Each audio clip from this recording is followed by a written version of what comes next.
So, and if I'm like sightseeing and all that, so it totally depends. If I'm in hotel, it's fine, I can attend, but it totally depends. So that way, Oh, so I'm okay. not sure about my contributions. That's one thing. Oh, okay. Yeah, I mean, it would be nice because you do give a lot of good inputs, but I can understand if. Okay. Yeah, because it's urgent. Yeah, 4 o'clock. It will be 4 o'clock in Seattle, so I'm not sure how it will be. Whether I'll be in sightseeing or trekking. I'm not sure. I'm sure. Make it. Okay. Yeah, Think I'll about try it. that. That you will attend. Then it will happen, Archana. Otherwise, Yeah, can we, sure. Madhavi, can we make it the following? That then I'll be very free. Following not Thursday, Nandi. Okay. July first week or something like that. Okay. We can do that if any Okay. takers are there for Thursday. It will be nice, guys. The next Thursday. And Divya volunteered that she will be taking running notes because by end of every book we do the celebration kind of thing. So Divya said she will take care of it. And then I requested my husband to make some notes for us. He volunteered. He said he will do it. So that's a great thing. So Wonderful. we are in the right path. Wonderful. Yeah. Because I covered first chapter, I will write it down the points for that. Yeah. Because in between Cont took some chapters. Yes. Yeah. So let's see. I mean, definitely we will work towards it. Maybe as Bala said, if Balagaru, like maybe not this Thursday, but the coming Thursday. I mean, the following then Thursday in definitely July. I have time because I'll be free. Because Archana also will be free by then. Madhuri, you'll not believe. I was just looking on calendar. Next Thursday happens. Next to next Thursday happens to be my daughter's birthday. So man, I'm so sorry. That's okay. That's okay, Archana. No, Okay. not sorry. This is I'll be missing. Yeah, I know. You'll be occupied. It's her birthday. Just I was checking the calendar. As usual, again, I'll try my best. Madhuri. I can just say that. Thank you. Okay. So let's start our conversation. I may drop off at after 40 minutes, and you guys can carry on the discussion. By the way, let's wish Madhvika a happy birthday. It's her birthday today. Oh, happy birthday. Oh, happy birthday, Madhvi. Being How birthday, nice. she's doing all this. Wow. We have to see you. Yes. Happy birthday, Madhvi. Thank you guys. Oh, how nice. Happy birthday. Happy birthday. Surekha, we should sing Janmadinam Adi. There's a Sanskrit song, right, for birthday? Yeah. We already wished in Amma Kutumbam all of them. I did send a special video. I don't know if she saw that. But I did. Yes, I did, Surekha. I did see. Yeah, it's a special birthday today. Yeah. Oh. Yeah. It's a milestone birthday. I'm turning 25. So. Oh, is it a milestone? Wow. Nice. Keep smiling always, Madhvi. So, yeah. Can we start my sessions? Because even I may have to leave a little early. Can we start now? Because the session... Yes, we will. Yes. Yeah. Okay. So, I really don't know where we stopped. So, I'm sorry, guys. We stopped at silence. We finished silence. Yeah, we finished silence, but audio-wise, do you want to read, Rupa? I'll share the screen. Huh? Because audio is not ready. Oh, where do I read that? Oh, here. I'll share the book with you. Or I can read it if you want. We finished silence. Yeah. The thing is, if we read it, it will not finish that. It might take some time. So. Okay, let me just. Can somebody briefly mention what we covered last week? Yeah. It's about how do Aware of the space of no. Sorry. Okay, go ahead. Yeah. No, go ahead, Rupa.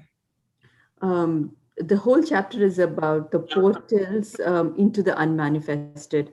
Like we discussed how unmanifested is nothing but pure joy, the pure stillness. So to me, like we discussed, it could also be God.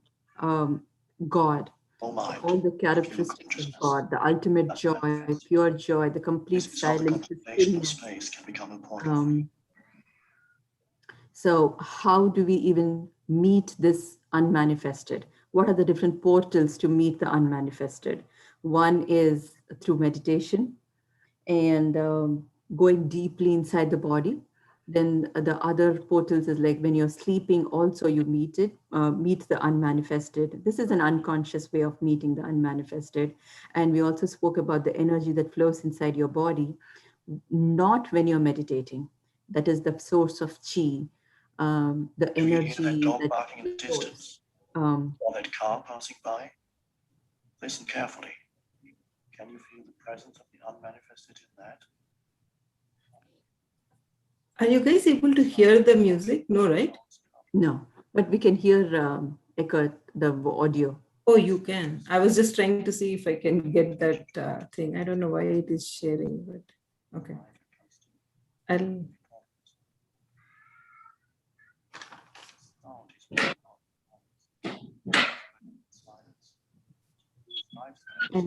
for those who are not here last week, these are the different portals of meeting the unmanifested. So it is like unconscious state of when you're dreaming, when you're sleeping and dreaming, you can meet the unmanifested in your deep sleep. And when you're meditating and when you're not meditating, that energy that flows, the chi that flows also can help you to meet that unmanifested. Or when there is complete cessation of thinking. And when there is complete silence inside of you, that's when you can meet the unmanifested. That's where we stopped, Balagaru. And Okay. the Thanks. other portal that we are coming to is the space. I Yeah, think, and also he mentioned surrender, one of the portals. yes, it is. Yeah, thanks a lot. Thank you.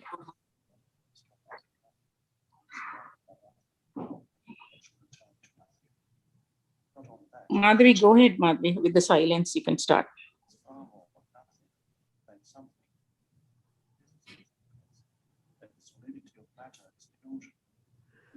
We can't hear properly the voice. Yeah, I was trying to,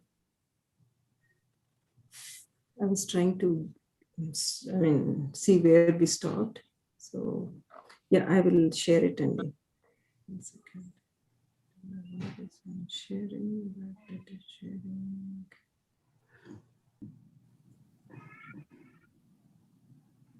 Is nearly 100% empty space. So vast are the distances between the atoms compared to their size. What is more, even inside every atom there's mostly empty space. What is left is more like a vibrational frequency than particles of solid matter, more like a musical note.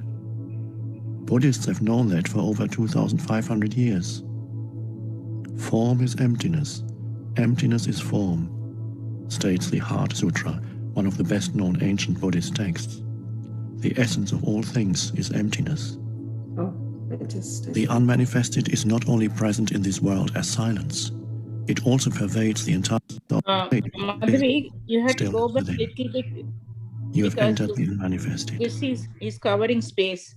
Just as no sound can exist without silence, nothing can exist without no thing, without the empty space that enables it to be. Every physical object or body has come out of nothing, is surrounded by nothing, and will eventually return to nothing. Not only that, but even inside every physical body, there's far more nothing than something. Physicists tell us that the solidity of matter is an illusion. Even seemingly solid matter, including your physical body, in this world. Look for it in the silence out of which the sounds come and into which they return. Pay more attention to the silence than to the sounds. Paying attention to outer silence creates inner silence.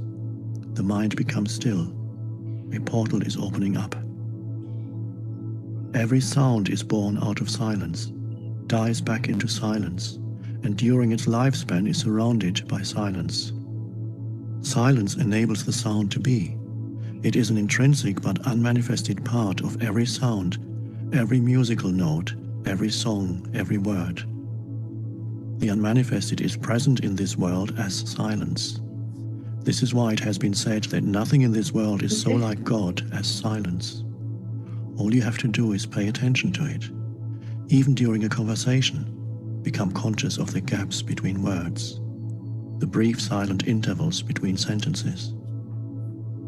As you do that, the dimension of stillness grows within you. You cannot pay attention to silence without simultaneously becoming still within. Silence without, stillness within. You have entered the unmanifested.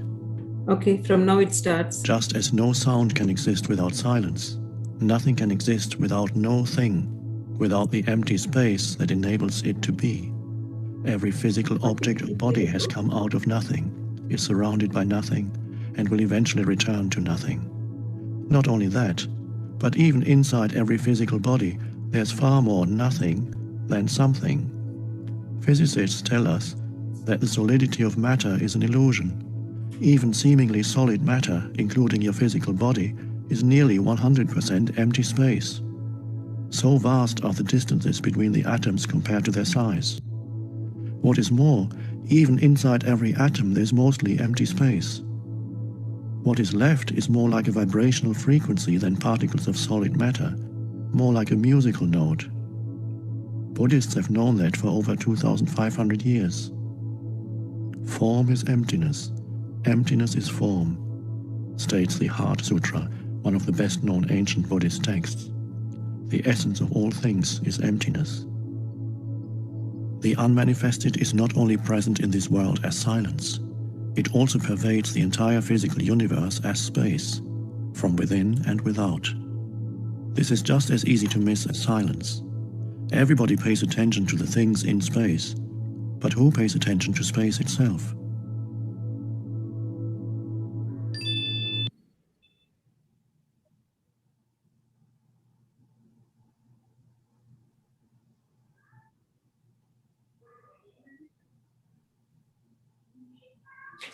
Do we want to discuss about this, Sarupa? Yeah. We were not able to see the book. Do you think we'll be able to see the book for the next segment? Sure. Okay. Okay. This is actually continuing with silence and stillness, and silence, stillness, and he's talking about space. What he's trying to say is, in order to pay attention to silence, we should know what is sound. So only when there is sound, you know that there is silence. Without having experienced what is sound, you don't know what is silence. And as you start paying attention to the silence inside you, the stillness grows inside. Like when we all meditate, we know the more and more silent we get, the more and more we have to become still. So stillness and silence go together. And he's talking of the different portals to meet the unmanifested. So one of the portal is being very silent, and that helps us to go towards stillness. And what he said, and when coming to space, what he says about space is, how do we know there is space? Like there is a room. The room is full of objects. There is furniture, there are different objects, there is decor, there is everything, but not paying attention to the objects in the room. You're paying attention to the space in between them. He says there is so much space, even in our physical body, there is so much space between the atoms. So he's trying to make us focus on the space in between. What he's trying to say is, just pay attention to the emptiness, pay attention to the stillness, pay attention to the space in between. I hope everybody's is kind of getting what I'm trying to say. It's pretty abstract, but when we have to only visualize what he's trying to say. Anybody have to say anything about this? And Yes, all that, given a chance, I would like to add a little bit more to that. yeah. The space he's referring here, one, the silence, when we talked about the silence in the mind, not necessarily silence outside. Silencing the mind of thoughts is a greater achievement. That I think he is referring to. And then when it comes to the question of space inside the atom, truly the scientists also just released the tremendous, unlimited, uncontrollable energy by breaking an atom. Still, I don't think anybody knows what this power, where this power lies. Simply by displacing one electron from its orbit, we are able to get a lot of power out of it. So I think what he is referring to is that this, we are unable to see it. We are physically or even mentally unable to conceive such a power exists in this world or in this universe. And I think he is also referring to the objects in the celestial sky, like stars which are shining, that we will see them, but we miss the vast distances between them, enormous distances between them. We cannot even comprehend that. So all that, according to him, I think is filled with a lot of energy, and that energy is not able to be felt by us, although that is the one that is actually making this universe go live. Yes, please. You were saying something. Yeah. It's possible. That's one thing that we can come up with the different interpretations of what he's saying. I thought like more than energy, he's talking about the stillness. All that is possible only if you're present in the now. You're present in the now, you're in the state of meditation, you're paying attention to the emptiness, to the space in between, and only that can lead to the stillness. And that's at that stage of that stillness is when you meet the unmanifested. That's what I'm thinking. You're talking of the energy in between the atoms. Yeah, I see what you're saying too. I think when he's talking about time, space and time, then he also talks about, think about the entire cosmos. You are traveling the entire cosmos, absolutely nothing around. So that's stillness too. I think he's trying to tell us the different ways, and ultimately what he's trying to tell us is be still, be silent, be still, and you will reach the unmanifested. That's what he's trying to say. Yeah, I think. Sorry, he says don't pay attention to the sounds outside, but in between the words and, in between the noises, pay attention to the silence. I know it is hard to understand it, but yeah, there is always. Yeah. But my question to him is like, when somebody's talking to you, pay attention to the space between the words. Yeah. That means you're not paying attention to the person. Yeah. Like you're not listening to that person. You're only paying attention to the word, to the space between the words. It's like you're not being present. You are not paying attention to somebody who's talking to you. No. I think what he's saying there is maybe usually we don't pay attention to the silence between the words. So you pay attention to that one too, including the words that they're talking about. No, in the previous chapters, I think we are missing the context. In the previous chapters, he very clearly stated, listen with all your body, not just the sounds that others are making. That means whole of the body is involved in listening, not just pay attention to the gaps in the sounds. That is true, I uncle. don't think that's the, what yeah. you said is true, uncle. But in this chapter, he's talking about something different here. About Yeah, silence. but the truth is not when somebody else is talking. He never mentioned that anywhere in the chapter. He only said that between the atoms and in the celestial sky. No, He's not talking about the even during a silence between the even words. during a conversation, become conscious of the gaps between the words, the brief silent intervals between the sentences.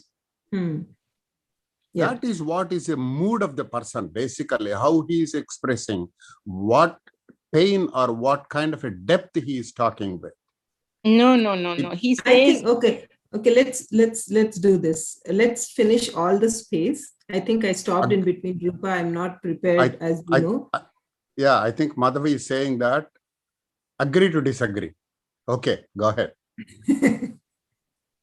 Agreed to disagree. No, yes. We will have one session for all the discussions, uncle. At that time, we can just explore. Very difficult, Amma. It's a very ambitious. I mean, each para we are finding it so much of a difficulty to understand, and we are forgetting what previous chapters told us.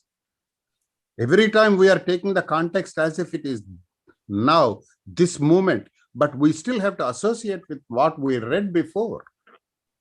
Although we are in the now movement, we learn from the past. That also we learned already. Yeah.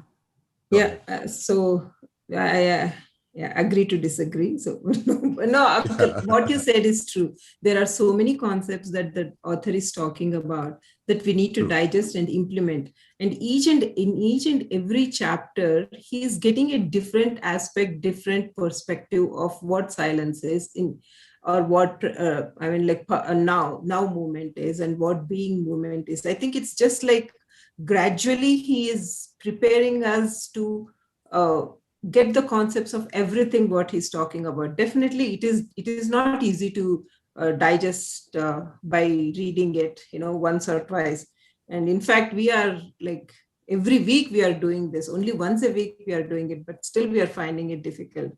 What I would suggest is, like, the more you listen to that chapter, the more you understand. I think that is what we need to practice more and more. No, remember the very first chapter that he started with saying that, hey, mind wants to take control of yourself. Do not allow that. Go between the gaps of the thoughts. Some of the summaries of the chapters, these are. No, correct. The Ramakrishna Garu, that is correct. But here he is mentioning one of the portals to get into that moment of now is silence. So he is just explaining how you can achieve that silence in several ways. That stillness, that silence, the different portals. What he's saying is, when you're sleeping, when you're awake, feel that energy. But that was one of the exercises that I put in the chat. But I was not able to feel any energy, or maybe I'm not paying too much attention, or I tried very hard. But if I'm not meditating, I couldn't feel anything in my body. I tried to focus, I tried to be present, but the chi that he's talking about, I couldn't feel it. And chi, I can understand. The reason, let me explain the chi, because just now I finished reading it. The chi is not the source of energy, but it is the connection between the source of energy and the inner energy within our body, which he calls inner body. And that is one thing is chi moves, but the source of energy is constant. It doesn't move. It is still. Yeah. Balagaru, you're saying when we are not meditating, right? Some people at higher levels, sometimes probably they feel even though they are not meditating, still they can feel that chi energy, at higher vibrations. Yeah, in the source of chi, he gives an exercise that feel the stillness even though you are involved in the everyday activities. He tells him that an exercise. Don't give 100% attention to the external world. So he also gives that exercise to connect with the stillness. As say, for example, I'm talking now, and I try to exercise to connect to the stillness. I think deep inside, when I connect to the stillness deep inside, I think I will be able to experience the portal silence. Yeah, not only that, you feel those vibrations, okay, in your sahasrara and the third eye. That is the chi. Yeah, it's always the moment. I think it energy. That's what. Moment of energy. Energy. Chi can be like how we discussed in the last week, right? About what is chi and everything. I think we discussed in detail about it. So chi can be experienced anywhere and with or without meditation, in or out of meditation, and it all depends on how conscious or how much you're aware of it. That's what I'm saying. At higher, when you have exactly. a higher vibrations, not Correct. only in meditation, you also out of meditation also you feel it. Exactly. Yeah. It all totally depends on our practice and how much we are aware, how much we are still within, and so many other factors, I guess. Yeah. Maybe actually today I was just with the open eye, because for me, if I close my eyes, I can feel it. I can feel what's going on through my body. I can scan through, but with my eyes open, there is only so much I can feel the vibrations. And as Balagaru said, it is those higher factors. My personal experience, whenever I attend any of these sessions, or I read a spiritual book, or in meditation, I feel that energy. Yes, in meditation, yes. Not only in meditation, whenever something related to, even sometimes I do, whenever I do, even while watching TV, some of the things, some spiritual related, I get those chi feeling, that a vibrational energy. Wow. What I would say, Rupa, is that's really good, Balagaru. What I would say, Rupa, is I have been practicing like from past 2-3 days. Like I think it's the matter of practice, like how much we practice. Today I was practicing. I could feel the energy flowing from my top of my head to the neck, and then I could not feel the energy for whole of my body, and then the legs I could feel it, and I could feel the energy flowing in and out. I felt like it was good, but the whole body was not there. There was a block from my shoulders to the hips. I just couldn't feel that energy. I think maybe if we practice slowly, then definitely we will get there. Okay. Mostly you feel it in your head, the forehead and the top of the head. Mostly forehead and the legs also I could feel, but the middle part is blocked. So good. For me, it is in the upper part of the body, even till the tips of my finger, but not in the lower or near the tummy and all. I still cannot. But yes, upper I can totally feel like movement, inside the body. Wow, it's nice. Need to practice. Okay, let's move. Like we can go further, but with that space, that's what he was trying to say, that there is a focus between the words, focus where there is. I think by space he means be still. Yeah, so I will finish all the space and then we can discuss. Huh? Yeah.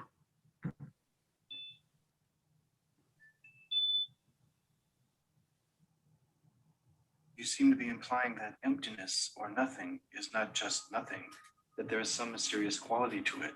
What is this nothing? You cannot ask such a question. Your mind is trying to make nothing into something. The moment you make it into something, you've missed it. Nothing, space, is the appearance of the unmanifested as an externalized phenomenon in a sense-perceived world. That's about as much as one can say about it, and even that is a kind of paradox. It cannot become an object of knowledge. You can't do a PhD on nothing. When scientists study space, they usually make it into something and thereby miss its essence entirely. Not surprisingly, the latest theory is that space isn't empty at all, that it is filled with some substance. That's While it. we have a That's theory, what he's talking it's about. not too hard to find evidence to substantiate it, at least until some other theory comes along. Nothing can only become a portal into the unmanifested for you if you don't try to grasp or understand it. Isn't that what we're doing here? Not at all. I'm giving you pointers to show you how you can bring the dimension of the unmanifested into your life. We're not trying to understand it. There's nothing to understand. Space has no existence. To exist literally means to stand out. You cannot understand space because it doesn't stand out. Although in itself it has no existence, it enables everything else to exist. Silence has no existence either, nor does the unmanifested. So what happens if you withdraw attention from the objects in space and become aware of space itself? What is the essence of this room? The furniture, pictures, and so on are in the room, but they are not the room. The floor, walls, and ceiling define the boundary of the room, but they are not the room either. So what is the essence of the room? Space, of course. Empty space. There would be no room without it. Since space is nothing, we can say that what is not there is more important than what is there. So become aware of the space that is all around you. Don't think about it. Feel it, as it were. Pay attention to nothing. As you do that, a shift in consciousness takes place inside you. Here's why. The inner equivalent to objects in space, such as furniture, walls, and so on, are your mind objects, thoughts, emotions, and the objects of the senses. And the inner equivalent of space is the consciousness that enables your mind object to be, just as space allows all things to be. So if you withdraw attention from things, objects in space, you automatically withdraw attention from your mind objects as well. In other words, you cannot think and be aware of space, or of silence for that matter. By becoming aware of the empty space around you, you simultaneously become aware of the space of no mind, of pure consciousness, the unmanifested. This is how the contemplation of space can become a portal for you. Space and silence are two aspects of the same thing, the same no thing. They are an externalization of inner space and inner silence, which is stillness, the infinitely creative womb of all existence. Most humans are completely unconscious of this dimension. There is no inner space, no stillness. They are out of balance. In other words, they know the world, or think they do, but they don't know God. They identify exclusively with their own physical and psychological form, unconscious of essence. And because every form is highly unstable, they live in fear. This fear causes a deep misperception of themselves and of other humans, a distortion in their vision of the world. If some cosmic convulsion brought about the end of our world, the unmanifested would remain totally unaffected by this. A Course in Miracles expresses this truth poignantly. Nothing real can be threatened. Nothing unreal exists. Herein lies the peace of God. If you remain in conscious connection with the unmanifested, you value, love, and deeply respect the manifested and every life form in it as an expression of the one life beyond form. You also know that every form is destined to dissolve again, and that ultimately nothing out here matters all that much. You have overcome the world, in the words of Jesus. Or as the Buddha put it, you have crossed over to the other shore. Actually, I don't know if I have to agree with the author, but sometimes when you are still, when you make your mind still and you're paying attention to in between the words, when you're paying attention to the space around you, you're in a room, but nothing in the room matters. It is only the space in the room matters. Are you being mindful? Are you being present? Or are you being elsewhere? Are you paying attention to what is going on? Are you being present in the now? So being present in the now and meeting the unmanifested are the two different things. So it's like I'm a little confused as to what he's trying to tell you. Like he's giving you the portals to meet the unmanifested, but if if I actually stick to all that, I don't think I'm being mindful. Maybe you might not, maybe not everybody will agree with me, because whatever he's trying to tell me is like, be completely mindless. Like, don't pay attention to anything which is any objects around you. People are talking to you, but pay attention. Yeah, but it is, as we said, pay attention to everything. Yeah, it's, I don't know. But It is very difficult initially to achieve, but that nothingness, because unmanifested God or power or whatever, I mean, being, it is existing as stillness, and it is as silence, as nothingness. So it is very difficult to comprehend. But when your mind becomes still, when don't pay attention to it, is hard, even though he's saying don't pay attention to the objects in the room, only pay attention to the space, but that is what it is. It is the same the consciousness is everywhere in the space. I think what I would say is, like, I don't know whether you guys have experienced, when you sit in a meditation, for your question, Rupa, yeah, when you sit in a meditation, you are in thoughtless state, right? At the same time, you know what is happening around in your room. Like if somebody opens the door or if somebody is talking, but still you are in the thoughtless state. I mean, both do happen at the same time. Like there is some. Go ahead. It's like being aware. Yeah, being aware, but you're still in a meditative state. Maybe that is the kind of thing, opening your eyes and then feeling the same thing. That is how we need to feel. I mean, that is what I'm thinking. Okay, yeah, maybe. Makes a lot of sense. Is it the same thing, Madhav? Vikalpa Samadhi, Nirvikalpa Samadhi, two words we picked up from Autobiography of a Yogi in the past. Yes, reading. yes, sir. Yeah, Yes. So you are referring to the same state, that Vikalpa Samadhi, where you are aware of the things around, yet you are focused upon your own God. That's true. Is that what is referred here? I think that is what he's trying to explain, because you have to be in two states. That's what, like, you are in stillness, but at the same time you're knowing what is happening around you. So right. Yes, you are involved into this world. You are involved in this world as long as you have taken birth. So you have to perform your duty, which I think is talking about looking at all the objects around your world. And at the same time, realize that you are not this body itself. You are something different from this.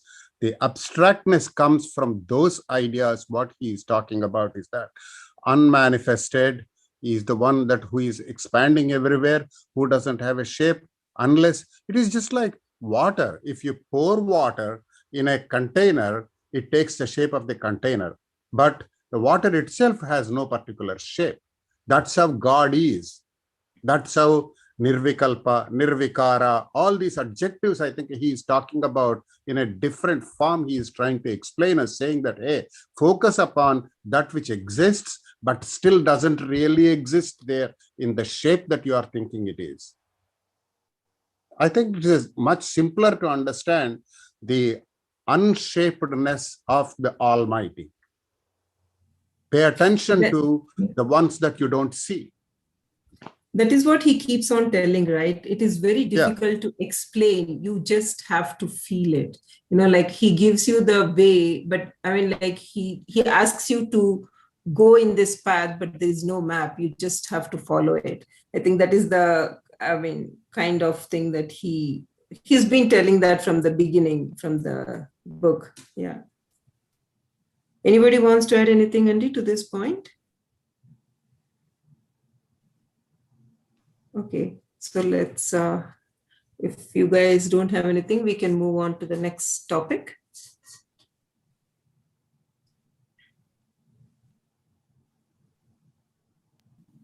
But this is really a very important aspect he's trying to focus upon, I think. Yes. Out of all the previous 6 chapters, this seems to be culminating a lot of points that he talked in different chapters earlier.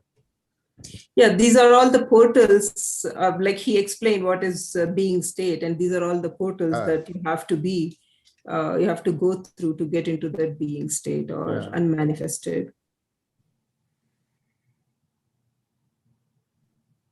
Now consider this. If there were nothing but silence, it wouldn't exist for you. You wouldn't know what it is.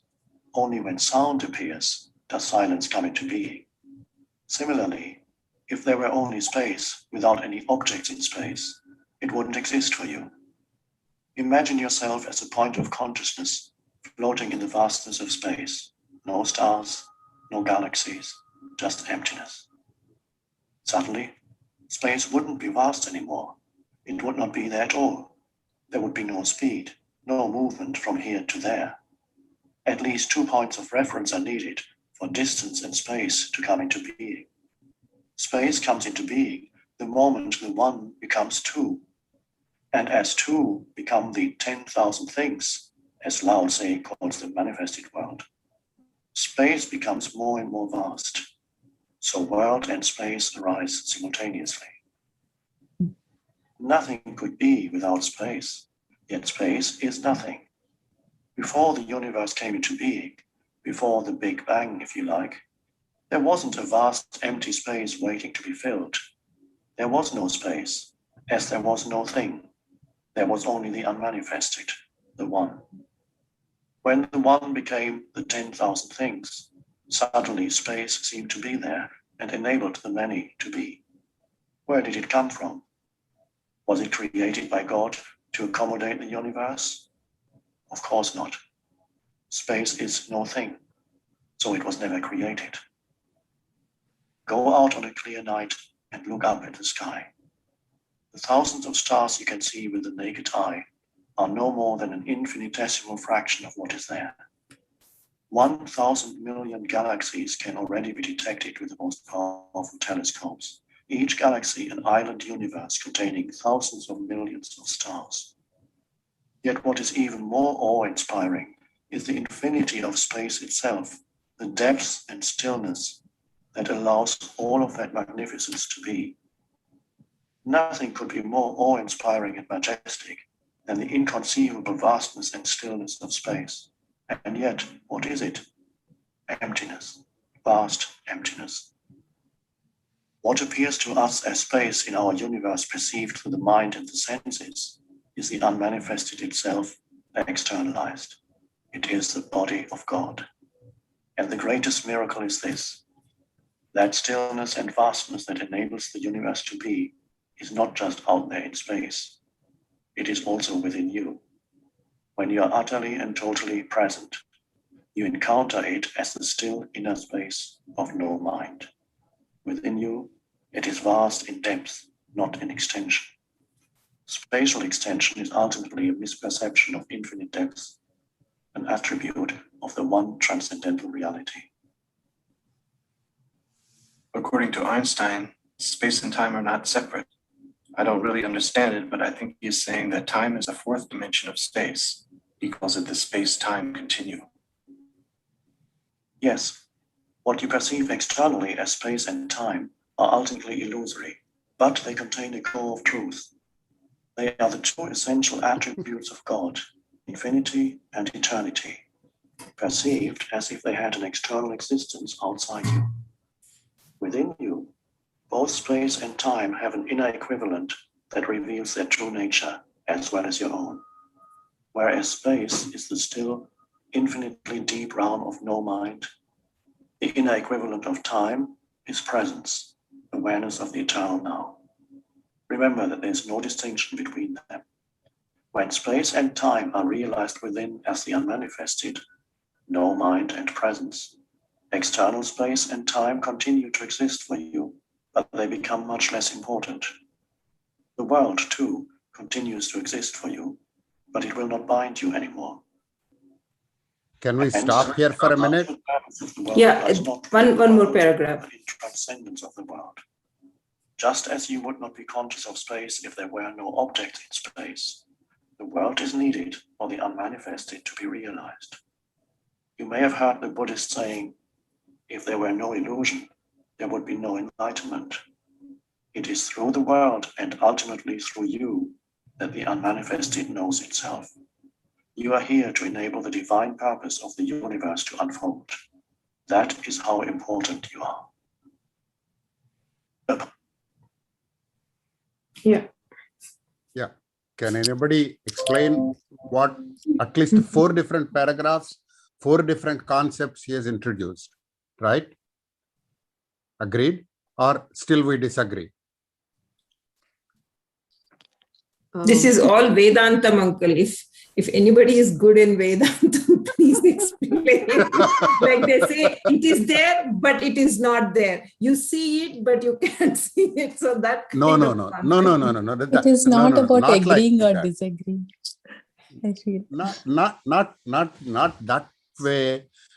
See, the thing that he's talking about is that Einstein's equation we all know. After all, the matter is convertible to the energy.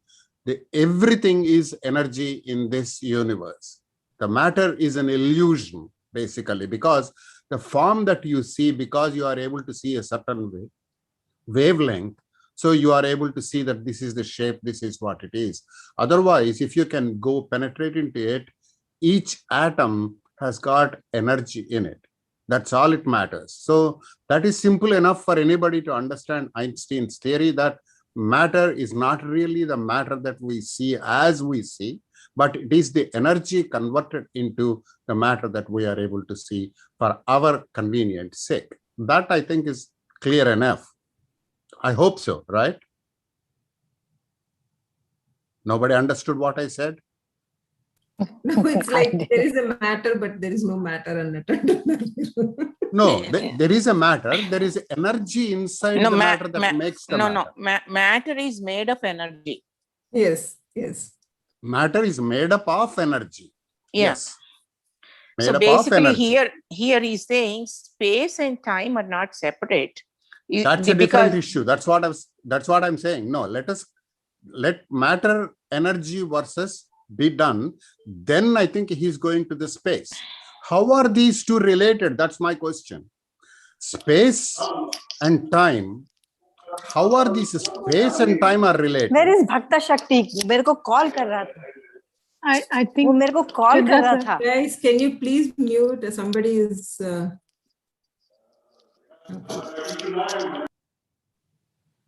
yeah, I muted. It's probably Dvivedi. Yeah, I think Chandra sir has raised. Sir, please. Yeah, for people who attended Chandra sir's they really, Chandra Pulamar Sethi, he really every time explains about this energy very well in the meditation. So energy matter is simple enough. In each and every aspect, yes, there is energy. In each and every aspect of what we see and what we don't see, that there is energy. That is all that everybody agrees on. Can I say something? Yes, sir. See, I know I am coming probably after almost 10 weeks or 8 weeks. Happy to hear you, sir. Welcome back. Sorry, I couldn't give the time, but see, I was just browsing through the chapter on space as you people were discussing, and I was listening. One thing that stands so clearly is the vision, the perceptibility, the capability that we have seems to be restricted to the physical world. In the absence of the physical entity, we are not able to comprehend beyond the physical. And that is what he is bringing as the space in between. So the non-physical entity, that is vaster than the physical entity, is my take on this entire what should I say, the entire subtopic Concept. of space. No, the entire subtopic of the space is the distinction between the physical and the non-physical. One you are able to comprehend. So you had The to other go one- beyond your sense organs. Yes. That is the take I got, because that is what is not manifested. You are able to perceive with your limited ability of, you say, perception, vision, etc., which is the 3D, which is the time, space, and the, length, breadth, and time. But you are not able to conceive. The moment I talk in terms of the abstract, you are not able to comprehend what I am talking. Realize that it is much vaster than what you know as the manifest. That is the simple understanding that I could pull out of that entire subtopic. That is, I mean, it is very true, sir. As the author keeps saying, if you think from the mind, then definitely there are a lot of limitations that we can understand. And what you're saying also is true. I mean, it's like with most of the time the mind takes over. So that is when we are not able to understand what exactly the author is telling here. I guess that is what it is. Correct. So only when it is physical are you able to perceive, which means we are thinking with the conscious. You are not letting your thought process get into the realms of the unconscious. When I say unconscious, I mean going beyond yourself. For example, he takes the example of a room, right? Really, is there a boundary in the room? Think about it. When you sit in meditation, where is your boundary? Yeah, we are boundless. I mean, like there's no boundary at all. Like you can go anywhere. What happens is, that is when you are merging with this space. Right? Then your vision, your ability to see, your ability to perceive will be completely different. You will be able to align yourself with the unmanifested. Unfortunately, we are trained to think in terms of the physical for everything. For example, see, he takes the example of sound and silence. In our world, what is silence? It is the absence of sound. It is not silence. We don't know what silence means.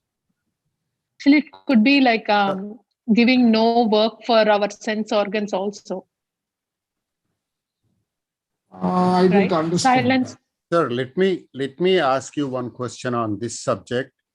Yes, sir. See, what is silence, as I define it, is that the wavelengths that our ears are tuned to hear is the sound, and anything below that wavelength, anything above that wavelength is a silence to us. That doesn't mean it is no energy there. It doesn't mean there are no vibrations there. So what is silence? Silence means always there is a vibration which we cannot perceive. See, Nene, I mean, while I agree with you, I am able to perceive silence only if I know that there is sound. For me, in the physical realm, silence is equal to absence of sound of any kind. That's what he says here. Yeah, that is to you, but doesn't mean that there is no vibration outside. I mean, I'm not even going into vibration. I mean, vibration I'm is not going sound. there. That's why I said I agree with you. Sound is vibration. But being an object in this earth, I am able to recognize only what is physical to me. I recognize sound. How? Because it is absence of silence. I am not going into the realms of understanding or defining sound on the basis of silence. It is just the other way around. That is the essence of this entire subtopic. So the author says very clearly, Dvandvamulu, that's what is a Sanskrit word, dualism. There is no silence without sound. That is precisely what he has explained. In that entire space, all he is saying is, you guys need to transcend beyond the physical realm.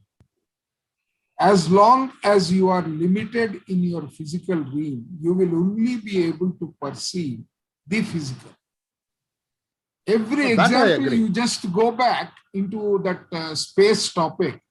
Every example he is taking is related to something physical, just to explain it to us. Oh yeah, that I perfectly agree. We are limited, or we are bound by our perceptions, basically, because we have got only 5 sensory organs. Those are the 5 senses that we are able to receive and do it. Yes. And beyond that, there is a lot more that is there. I think author is drawing attention, saying that do not limit yourself to your perceptions. There is something beyond you can conceive by your mental ability. Take cognizance of what you know has got an equal or more of what you don't know. Together, it is one. Yes. That is the simplest way of understanding or defining. See, for example, he talks about Heart Sutra. Sorry? He talks about a term he calls Heart Sutra. Oh, that's a book. Right. That's also a Buddhist concept, which is everything is emptiness and nothing is emptiness. So if you take a form, it is emptiness, and emptiness is that form, which is in simplest way what you said, Ramakrishna, and the non-dual. How are you recognizing that it is dual? Yeah, by contrast, unless there is a darkness, there is no light. Exactly. Right. So that is the point that he is stressing. He is saying that you are capable of thinking physical. In the absence of physical, you don't understand anything else. But recognize that there is a vastness beyond the physical, which you need to comprehend. That's right. That is the way I would take that entire subtopic of space. So my attention is being drawn to that single fact. You are thinking in terms of physical, my friend. Go beyond. The portal of space encompasses both the physical and non-physical. While you are able to, in contrast, understand what physical. That's why he says, if you are able to recognize space as something when there are objects. In the absence of objects, are you able to see the space? No, yeah, that's the beauty of his sentence. Yeah. Exactly. And everything is encompassed in these 2 simple words. You understand physical, please extend your understanding beyond the physical. Now, this brings us to the foundation of what we keep doing in our meditation. I think right now, most of the people are experiencing beyond the physical through meditation. But here, I think the author is asking us to go beyond the physical by opening your eyes and then feeling it and realizing it. I think that is so. Basically, you practice that. You take cognizance of that. Let your conscious and your subconscious merge from that perspective. Don't live in your just. See, that is why the word goes beyond your I mean, that is why the importance to what Rupa was saying, awareness, be in the aware. So you listen to Joe Dispenza talking about anything. When he says meditation, he will say, be in the aware. Mm-hmm. Yeah. Right. When you say be in the aware, what is he saying? He is saying what Eckhart Tolle is saying in a different language. Merge with that, remove that boundaries. That is the understanding that I had. See, no, here also, sir, he's talking about the same thing. Basically, he's saying exactly. That's what I'm saying. That is exactly what you I'm are saying. here. No, the very sentence that he says is that if you are not there, unmanifested is also not there. Through you, the unmanifested knows itself. You are here to enable the divine purpose of the universe to unfold. And what we are talking about is that soul plan, soul contract, how soul transforms into this world. That's exactly, I understand, at least from that sentence. You are here to enable the divine purpose of the universe to unfold. That's how important you are in this universe. Very true, uncle. Very true. So let's move on to the last topic. We agree then. And then we will, yes. I think he has brought you to a stage where it is difficult to disagree. Well, that's when there is challenging aspects, I guess. Dreamless sleep, which I mentioned already, there's one other involuntary portal. It opens up briefly at the time of physical death. Even if you've missed all the other opportunities for spiritual realization during your lifetime, one last portal will open up for you immediately after the body has died. There are countless accounts by people who had a visual impression of this portal as radiant light, and then returned from what is commonly known as a near-death experience. Many of them also spoke of a sense of blissful serenity and deep peace. In the Tibetan Book of the Dead, it is described as the luminous splendor of the colorless light of emptiness, which it says is your own true self. This portal opens up only very briefly, and unless you have already encountered the dimension of the unmanifested in your lifetime, you will likely miss it. Most people carry too much residual resistance, too much fear, too much attachment to sensory experience, too much identification with the manifested world. So they see the portal, turn away in fear, and then lose consciousness. Most of what happens after that is involuntary and automatic. Eventually, there will be another round of birth and death. Their presence wasn't strong enough yet for conscious immortality. So going through this portal does not mean annihilation? As with all the other portals, your radiant true nature remains, but not the personality. In any case, whatever is real or of true value in your personality is your true nature shining through. This is never lost. Nothing that is of value, nothing that is real, is ever lost. Approaching death and death itself, the dissolution of the physical form, is always a great opportunity for spiritual realization. This opportunity is tragically missed most of the time, since we live in a culture that is almost totally ignorant of death, as it is almost totally ignorant of anything that truly matters. Every portal is a portal of death, the death of the false self. When you go through it, you cease to derive your identity from your psychological, mind-made form. You then realize that death is an illusion, just as your identification with form was an illusion. The end of illusion, that's all that death is. It is painful only as long as you cling to illusion. Okay, so we are end of this chapter. Before we start the discussion, any volunteers for next chapter, chapter 8?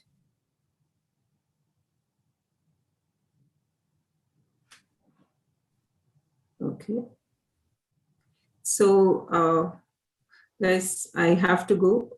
So you guys can carry on the discussion. And please feel free to stop in 20 minutes. Yeah.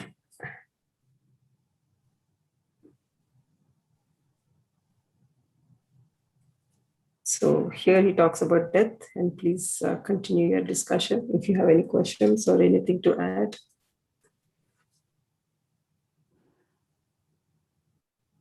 again, I think he's trying to say here is just like sleep and dream, death is another unconscious portal to meet the unmanifested.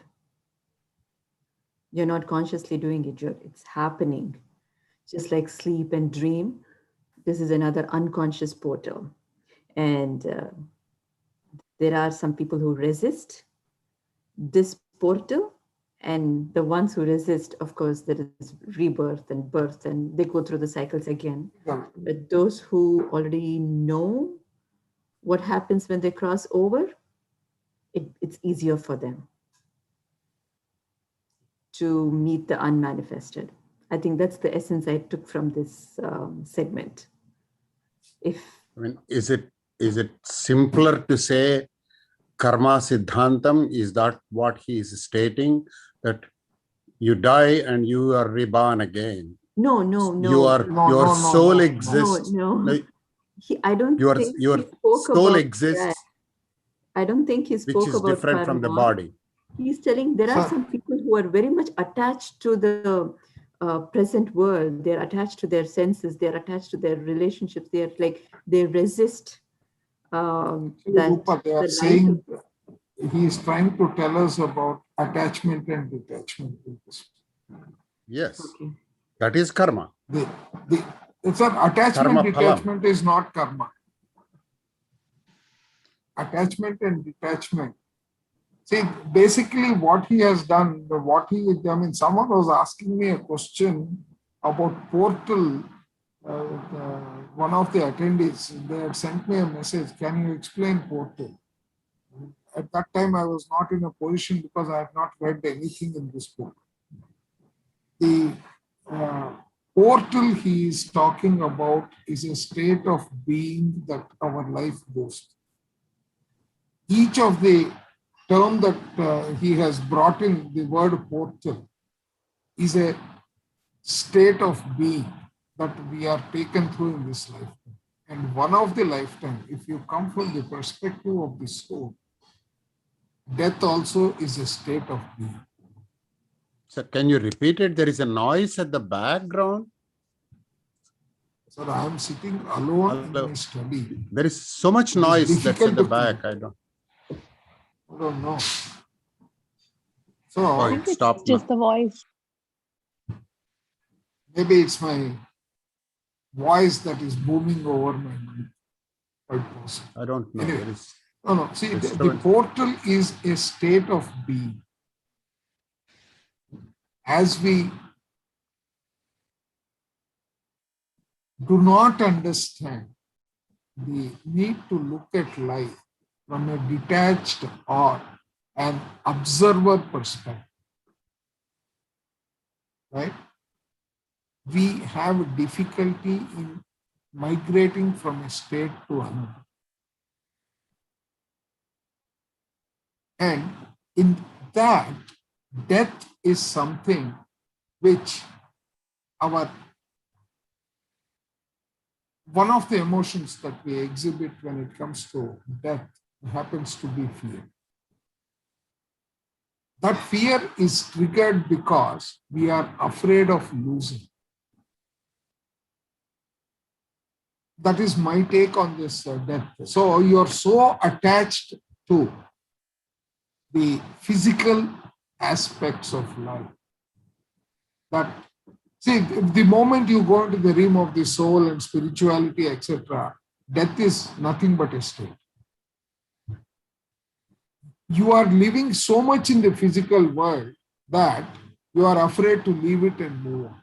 You are trying to live within the comfort zone, whereas that is not what spirituality demands. A journey into spirituality demands more than that. That is the take I have from this death. No, but how do you say portal is a state of being, sir? Because what we had our discussion. Correct. For me, if I take, what are all the portals that he has taken you through? Name a few.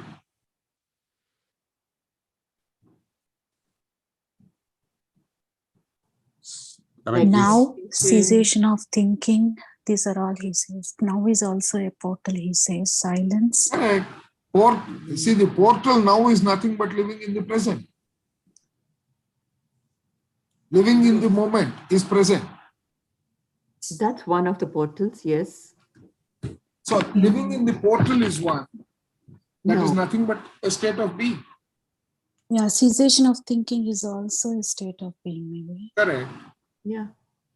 So each of the word portal, thanks to that somebody who asked me the question, unfortunately I don't see her now.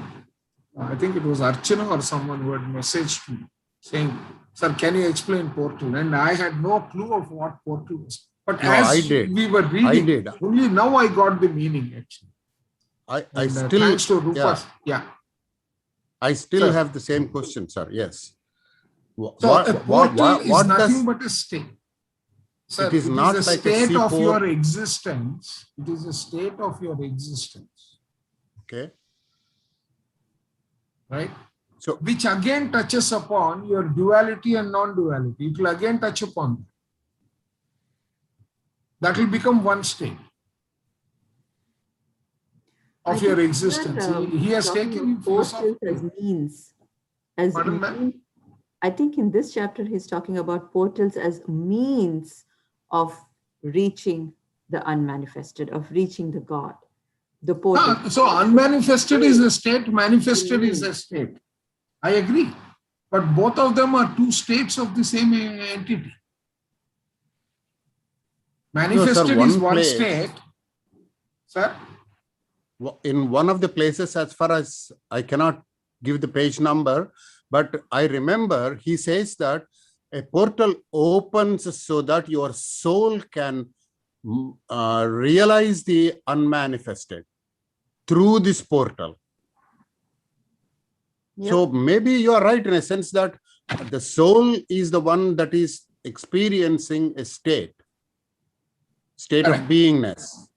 Yes. So once you reach that stage, your merger with the unmanifested would be experienced, so the soul can experience the super soul, whatever, simpler terms that we are talking about, saying that unmanifested, saying sometimes with all being, saying that consciousness, whatever it is simpler terms that we can say that there is some kind of a super soul over there, so that we can realize the super soul once we reach a particular state of mind. Yeah. But are there so many states of mind where we can reach him? Yes. Think about it deeper.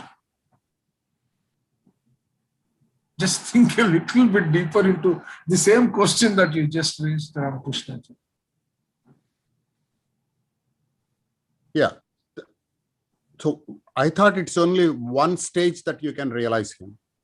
Are there many stages? So that is again in between the physical and the non-physical, right? No, but the state of being is physical or non-physical? It is both. Sorry? It is both. We are able to align with one because of our limited understanding.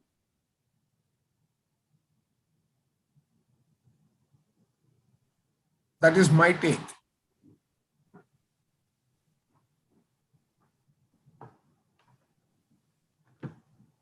Possible.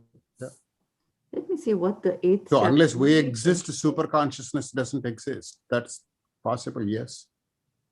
Sir, it exists, but it is not our horizon. I would probably paraphrase, I will rephrase that sentence into, it exists, but I don't recognize. It's not part of the horizon. If I don't exist, where does it exist? It exists in my mind. It exists. Sir, it exists. You are not the only occupant of this universe. There are so many. It actually exists. We are unable to comprehend what it is. Our awareness is restricted to such an extent that we are unable to recognize it.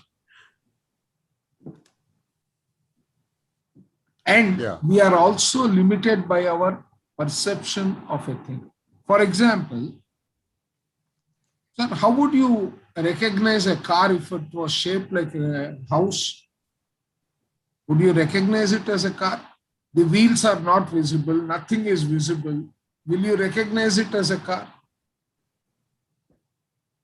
If I had prior knowledge what a car looks like. That is, if I that did not prior have that knowledge, I agree that. Now, that prior knowledge is nothing but your awareness. yeah, maybe that's where a guru is essential.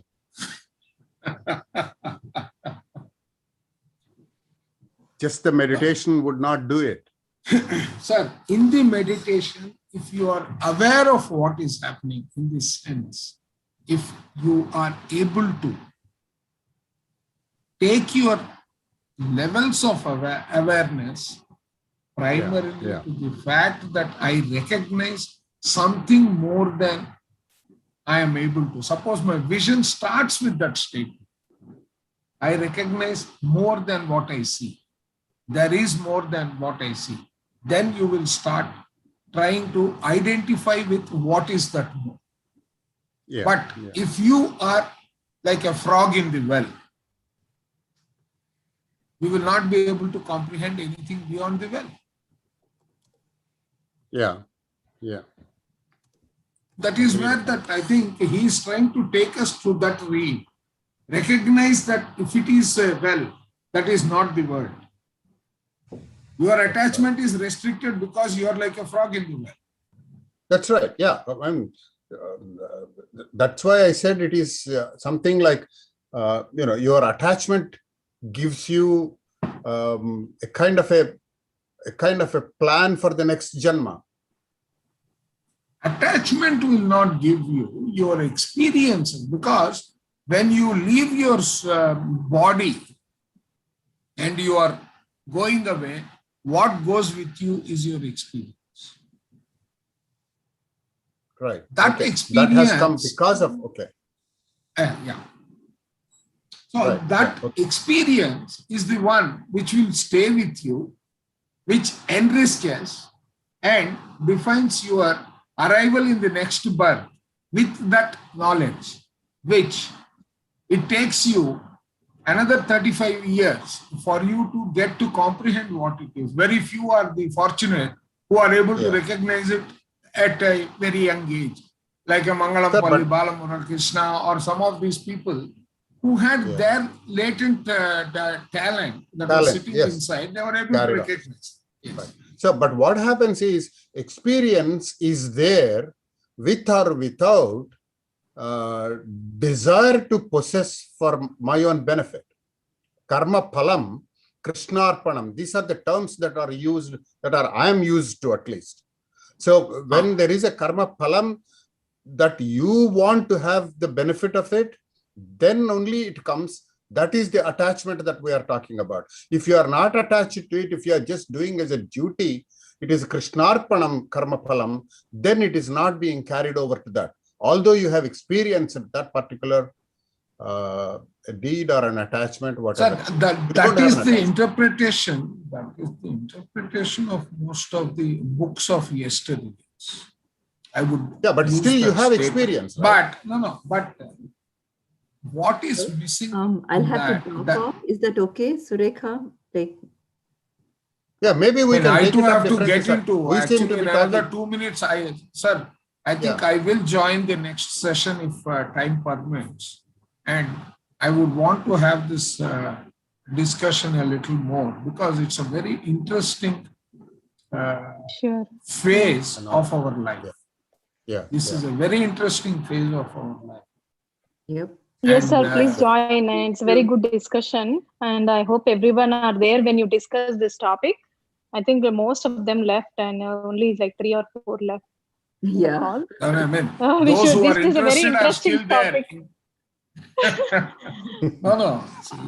Yeah, when two of us these discuss, are all actually, these are all topics which are very dense. Yes. And given the density of the topic, not everyone will find it interesting. And those who are able to align with some of the sentences have the desire to seek me. Yeah. That is why only 5 of us are. Yes, sir. Thank you so much. I think you made it more Yeah. lively. Yeah. Yes, did. sir. It's Thank very you so nice to much. see you. Yeah, we miss you. I know I Chandras sincerely are always hope. Chandras are always brings that beingness into it. More, thought-provoking, I would say. Yes, And yes. even Ramakrishna sir also, it's Hey, very interesting to hear. And See, if we add it, we'll go for this it. is where, Surekha, I will use the term. One is silence, the other one is sound. Right? So, the completeness of any experience is with sound and the absence of it. Yeah. Anyway, Well said. thank We you need so both. much. Thank you. And of you. Thank you so much. Thank you so much. I'll Thank you, see you guys everyone. next Thursday. Thank you. Good Yes. night and good Thank you, morning, everyone. sir, for sir. Bye. Okay, bye. Thank you, sir. Bye. Sir, you are Very looking very good. fresh, sir. You got up so early. Who? Me? Yeah, it's 5 o'clock. No, I for get you? up at 3. Yeah. I go You to look bed so at fresh. 12 and I am up by 3. Sir, I want to be like you, sir. Even Meditate Sureka, me more. too. But No, meditate more. Oh, really? Wow. Yes. How do you guys do it? Sir, I've been trying so much because, see, I started my work. I need to be in the office like by 6:30. And I'm like, every day I'm thinking, okay, I have to get up at 3:30 and do my morning meditation. Now I'm missing my morning meditation. Maybe like I'm doing like half an hour or 40 minutes and that's it in the morning because I leave like 5:45, 5:50 a.m. to work. And Ma'am, my goal is to for get up like 3:30 30 like you, years sir. of my work life, for 30 years of my work life, Yeah. I was at my desk at 6 o'clock in the morning. And I Yes. would leave the office at about 2 o'clock in the morning. Gosh. Oh, wow. Where do you think all this went away? Yeah. Oh, Sir, no, I'm not they drinking go coffee away. or anything. Sir, I can be in the office by 5 or 6, but I want to do my meditation. That's why I'm like delayed, like my 2 hours of Okay. meditation. So What that is have where you I'm learned struggling right interacting now. with Dr. GK, sir? You can do it's all, everything is possible. I was just telling my dad the other day. He just put a text saying that everything is like exactly like Ramakrishna sir, the way he talks, everything is like fate decided. I said, no, nothing is fate decided. It's everything is possible. You just have to, nothing is impossible. I just used the traffic signal on my dad. I was thinking, oh my God, I don't know what he thought, but I just texted that. And I was laughing at myself that, okay, I use spiritual tablets. One traffic signal on my dad. Okay. Yeah. Yes, sir. I know I'm trying, but my goal is to be like you, sir. Chandra, sir. Sleep Like at me. 12 and get up at 3. Get up at 3 or 3:30. In the meditation, sir. In the meditation. Now, Surekha ji, you should also think of sleeping between 12 and 3 into the deep, totally hypnotic sleep. If you are not able to do into a hypnotic sleep, you will be tired throughout the day. అవును Sir, sir నేను try actually, చేస్తున్నాను అని but one thing, sir, నేను చేస్తున్నాను sir. our attachment to sleep is making that statement. Yeah. My experience personally, if you are able to take or get into a deep meditative state, right? Yeah. 1 hour of that is more than enough for the entire day. You don't need sleep at all. అదే కదండి sir సుషుప్తి అనేటువంటి state అది. Sir చాలా తగ్గిపోయింది sir నిద్ర అనేది 3-4 hours 4 hours maybe maximum, but sometimes because I'm go ahead. 11:30, sometimes I sleep 11:30, 12, but I'm getting up at 4. But the problem is, like, I have to prepare my lunch, get up, get ready, and my driving distance, I'm going to the office. Yeah. Like, just started. Time. So I don't have a problem getting up at 4, but I need to push that 1 hour more so that I can get the 2 hours of meditation in the morning. And I'm really craving for that. One day I didn't do anything. I was so cranky that my whole head was చిన్న hurting. Exercise try చేయమ్మా. చెప్పండి sir. ఒక్క రోజుకు try this. Okay. Imagine that you are sleeping, but let it be a meditative trance. Okay. Right? అంటే పడుకొనే చేయమంటారా? పడుకొని చేయవచ్చు, కూర్చొని చేయవచ్చు. I don't believe in any restriction. అంటే అసలు పడుకోవద్దంటున్నారా సార్? అంత మెడిటేషన్ అంటున్నారా నైట్? అంత మెడిటేషన్. ఆ మెడిటేటివ్ స్టేట్ లోనే మీరు ఒక 1 hour ఉన్నారంటే it is equivalent to 6 to 8 hours of sleep. Right. అంటే అది కింద కూర్చొని అవసరం లేదు సార్, అంటే పడుకోవచ్చా బెడ్ మీద? ఏమీ లేదమ్మా, నీకు ఎట్లా కంఫర్టబుల్ గా ఉంటే అట్లా చేయండి. See, from Anapanasati, my fundamental take has been only 3 elements. Close your eyes, clasp your fingers, cross your feet. Cross your feet. Okay. And you can lie down also. You can lie down, you can stand on your head, do it whichever way, but all these 3 are important. Okay. There is nothing beyond that. That's all. And another thing is, you can meditate in chunks of 10 minutes, 10 minutes. You can still get your same benefit. That is what Dr. GK does. That is exactly what Dr. GK does. Any moment he feels he is not able to focus, any moment he feels he is unable to focus, he closes his eyes and goes off into a trance. Okay. So don't think that you need to sit for 1 hour and do the meditation, etc. 10 minutes is good enough. అంటే ఆ 10 minutes లో కూడా వాళ్ళు GK sir వాళ్ళు deep గా వెళ్ళిపోతారేమో sir, అందుకే 1 hour 2 hours అంత sleep practice చేసే కొద్దీ ఆ 10 minutes లో జీకే సరే కాదు మీరు కూడా. No, actually even I noticed that one simple formula we all need to understand. That is, if somebody can do it, I can. I can do it. Yeah. He is a great guy, he is able to do. That is false. అవును sir, correct. ఆయన చేయగలిగాడంటే నేను చేయగలగాలి కదా. నేను చేయడానికి ఏం చెయ్యాలి, అది నాకు important. Let us implement, Sureka. My body has to cooperate. Adokate sir, I don't have any thing like that I cannot do it, and I can do it. I know that. Only thing is it's in the mindset or something is blocking me, or either I'm not planning my schedule properly. Do you know what I would call after so many sessions of mind? After so many sessions of mind, right? I call that limiting belief. Limiting belief. Okay. Yamma, aa bail mujhe maar. Ee time lo avasarama.